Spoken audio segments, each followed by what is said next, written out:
bahwa dalam suatu negara modern perlu ada pengawasan, perlu ada transparansi dalam menjalankan kekuasaan. Kita faham sejarah umat manusia. Jika ada kekuasaan yang tidak diawasi, maka kekuasaan akan menjadi korup. Kekuasaan yang absolut akan menjadi korup secara absolut. Kita faham bahwa korupsi adalah masalah besar di bangsa kita. Perilaku korupsi ada di setiap eselon birokrasi kita. Ada di setiap institusi dan organisasi pemerintahan. Perilaku korup ada di BUMN kita. Ada di BUMD kita. Ini bukan fakta yang harus kita tutup-tutupi.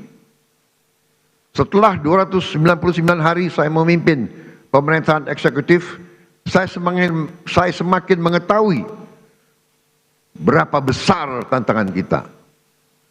Berapa besar penyelewengan yang ada di lingkungan pemerintahan kita. Hal ini tidak baik, tapi harus saya laporkan kepada para wakil-wakil rakyat Indonesia.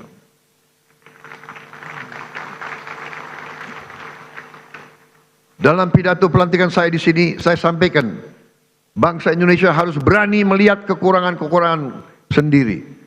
Harus berani melihat kesalahan-kesalahan kita sendiri. Harus berani melihat penyakit-penyakit yang ada di tubuh kita agar kita bisa perbaiki kekurangan-kekurangan tersebut. Tanpa mau mengakui, tidak mungkin kita mampu memperbaiki. Saya disumpah untuk melaksanakan perintah Undang-Undang Dasar Republik kita.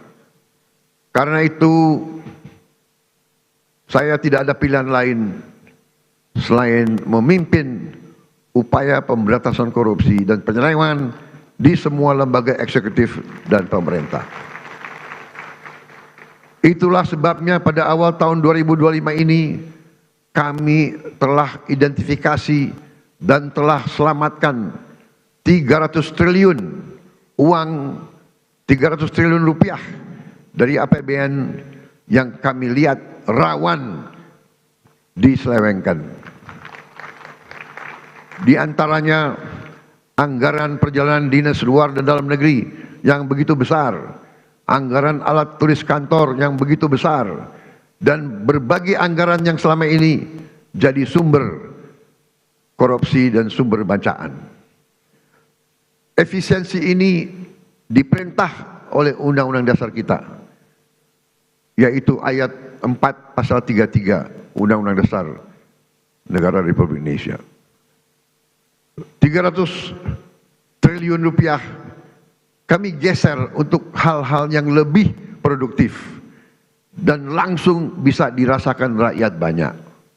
Majelis yang terhormat, sebagai Presiden Republik Indonesia, saya bertanggung jawab atas pemerintahan eksekutif.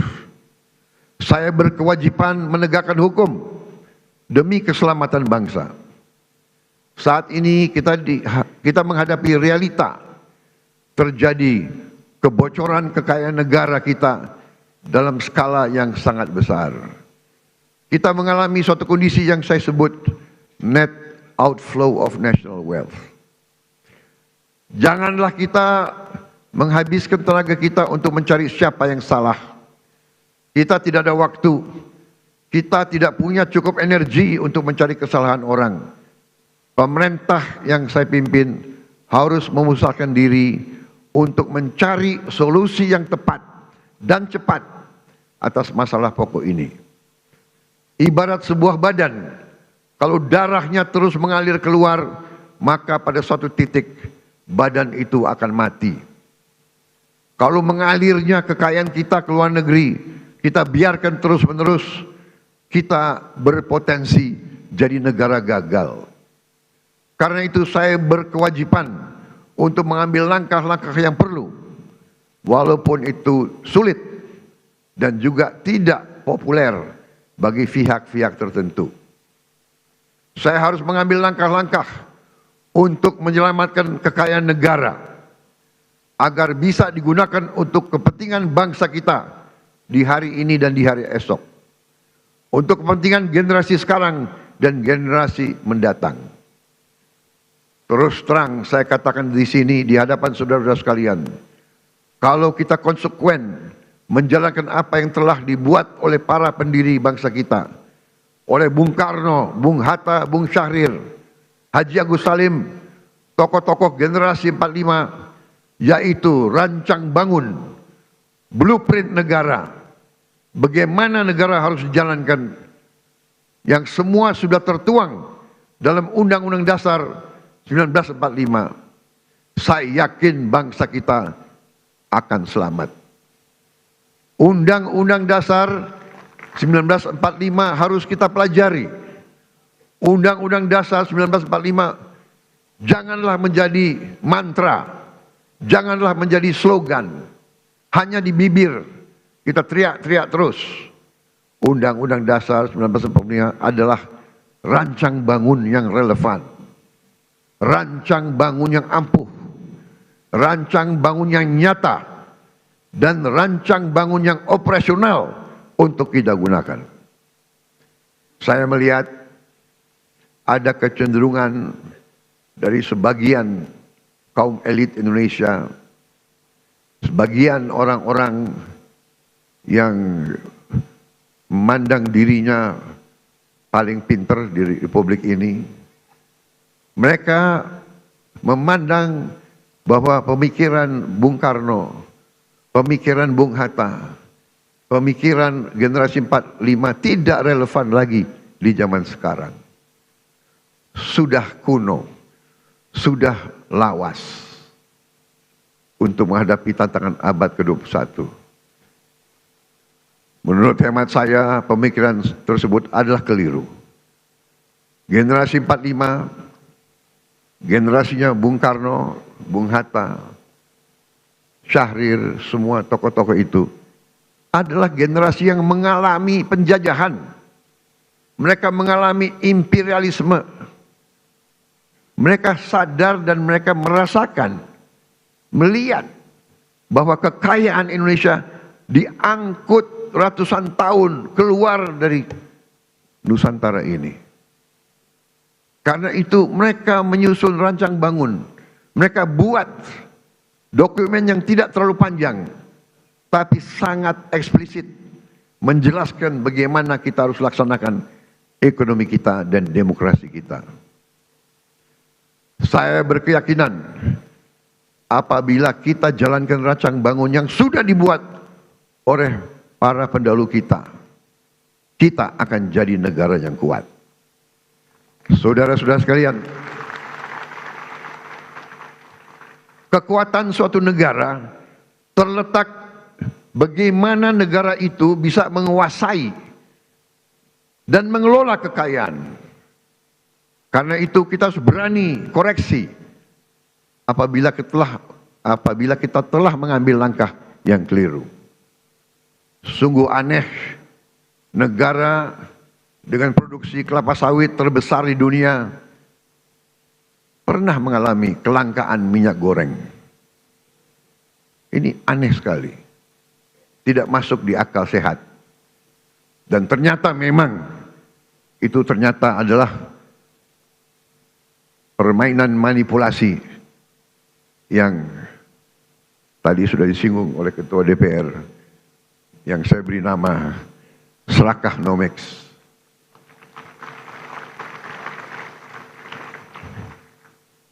Negara produsen kelapa sawit terbesar di dunia, berminggu-minggu, hampir berapa bulan, kelapa sawit langka. Saudara, juga sungguh aneh, kita subsidi pupuk, subsidi alat pertanian, subsidi pestisida, subsidi irigasi, waduk, kita subsidi beras, tapi harga pangan kadang-kadang tidak terjangkau oleh sebagian rakyat kita. Keanehan-keanehan ini bisa terjadi karena ada distorsi dalam sistem ekonomi kita.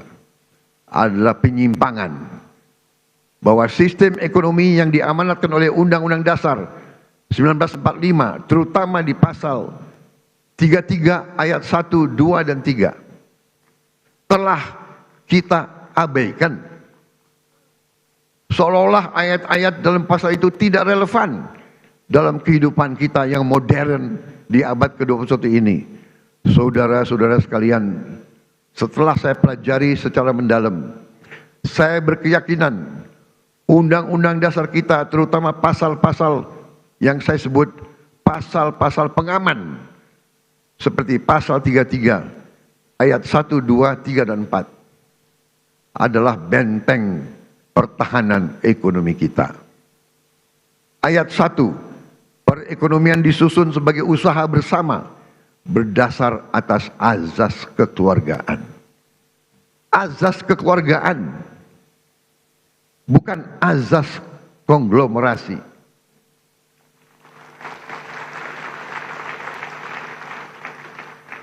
Cabang-cabang produksi yang penting bagi negara dan yang menguasai hajat hidup orang banyak dikuasai oleh negara. Saudara-saudara sekalian, saya ingin bertanya, apakah beras itu penting bagi negara atau tidak? Menguasai atau tidak hajat hidup orang banyak? Apakah penggilingan padi itu penting bagi negara?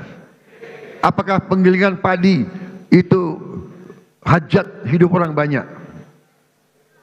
Tapi ada sementara, tidak semua, saya harus fair, ada sementara pengusaha-pengusaha yang justru memanfaatkan kekuatan mereka, kekuatan modal mereka untuk dominasi dan manipulasi kehidupan rakyat, dan ini tidak bisa kita terima.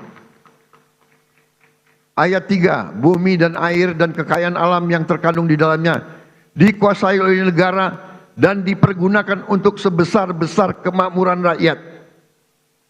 Saudara-saudara, ayat 4, perekonomian nasional diselenggarakan berdasar atas demokrasi ekonomi dengan prinsip kebersamaan, efisiensi, berkeadilan. Jadi efisiensi ini perintah Undang-Undang Dasar. Tapi ada yang demo lawan efisiensi. Berwawasan lingkungan, kemandirian, serta dengan menjaga keseimbangan kemajuan dan kesatuan ekonomi nasional. Saudara-saudara, ketika kita tidak konsekuen menjalankan Undang-Undang Dasar kita, terjadilah distorsi ekonomi, terjadilah pemerataan ekonomi yang tidak cepat, di mana yang menikmati pertumbuhan ekonomi kita hanya segelintir orang saja. Terjadilah kondisi di mana pertumbuhan ekonomi rata-rata 5% selama 7 tahun terakhir tidak tercermin dalam kondisi nyata rakyat Indonesia. Masih terlalu banyak anak-anak yang kelaparan, petani dan nelayan yang kesulitan menjual hasil panennya, rakyat yang belum memiliki rumah layak huni, guru yang belum dihargai, serta keluarga yang tak sanggup berobat karena biaya atau karena tidak ada fasilitas kesehatan di daerahnya. Namun, ketika kita konsekuen menjalankan Undang-Undang Dasar kita dalam 299 hari ini, alhamdulillah saya dapat melaporkan bahwa kita telah mencapai berbagai kemajuan yang cukup berarti. Di tengah konflik politik, konflik ekonomi secara global, perang dagang, perang tarif, ekonomi Indonesia masih berhasil tumbuh di atas 5%. Tumbuh dalam 5,12%. Dan para pakar yakin bahwa ini akan semakin meningkat di saat-saat yang akan mendatang. Di tengah dunia yang penuh gonjang-ganjing, realisasi investasi kita semester pertama 2025 telah mencapai 942 triliun, naik 13,6% dari tahun lalu. Telah mencapai target